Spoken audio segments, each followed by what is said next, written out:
आशा के मोती चैनल में आपका स्वागत है। श्री बद्री विशाल था कभी शिव का धाम, जाने कैसी लीला रचकर हरि ने मांग लिया यह धाम।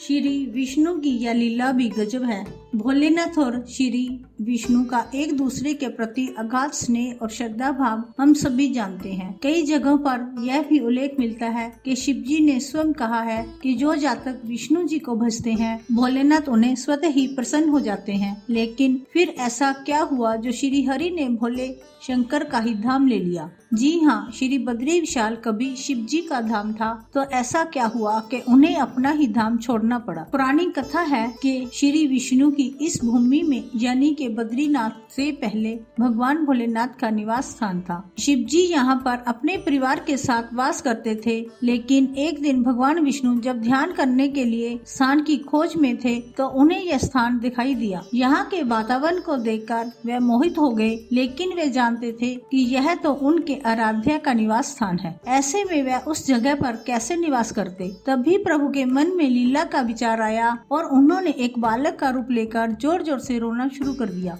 कुछ ही देर में माँ पार्वती की नजर उन पर पड़ी तो वह बालक को चुप कराने का प्रयास करने लगी, लेकिन वह तो चुप ही नहीं हो रहा था। इसके बाद माता उसे लेकर जैसे ही भीतर प्रवेश करने लगी, भोलेनाथ समझ गए कि यह तो श्री हरि हैं। मान्यता है एक बार देवी लक्ष्मी श्री हरि से रूठकर अपने मायके चली गई। इसके बाद उन्हें मनाने के लिए भगवान विष्णु ने तप करना शुरू कर दिया। इसके बाद देवी लक्ष्मी की नाराजगी दूर हुई। वह भगवान को ढूंढते हुए उसी स्थान पर पहुंची, यहाँ वह तप में लीन थे। उन्होंने देखा कि श्री विष्णु तो बेर के पेड़ पर बैठकर तपस्या कर रहे हैं। इसके बाद माँ लक्ष्मी ने भगवान विष्णु को बद्रीनाथ का नाम दिया। इसके बाद विष्णु धाम बद्रीनाथ के नाम से जाना जाने लगा। बद्रीनाथ धाम अलकनंदा नदी के बाएं तट पर नर और नारायण नाम की दो श्रृंखलाओं के बीच स्थित है। मंदिर में भगवान विष्णु के एक रूप में बद्री नारायण की पूजा होती है। यहाँ स्थापित उनकी मूर्ति शालिग्राम में से निर्मित है।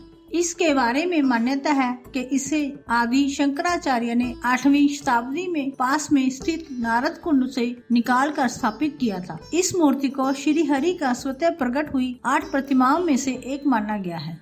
बद्रीनाथ की उत्पत्ति को लेकर पारंपरिक कहानियों में कहा जाता है कि इस स्थान पर कभी बौद्ध निवास करते थे, लेकिन शंकराचार्य ने परमार शासक राजा कनकपाल की सहायता से सभी को निष्कासित कर दिया। इसके बाद कनकपाल और उनके उत्तराधिकारियों ने ही मंदिर की जिम्मेदारी का पदभार संभाला।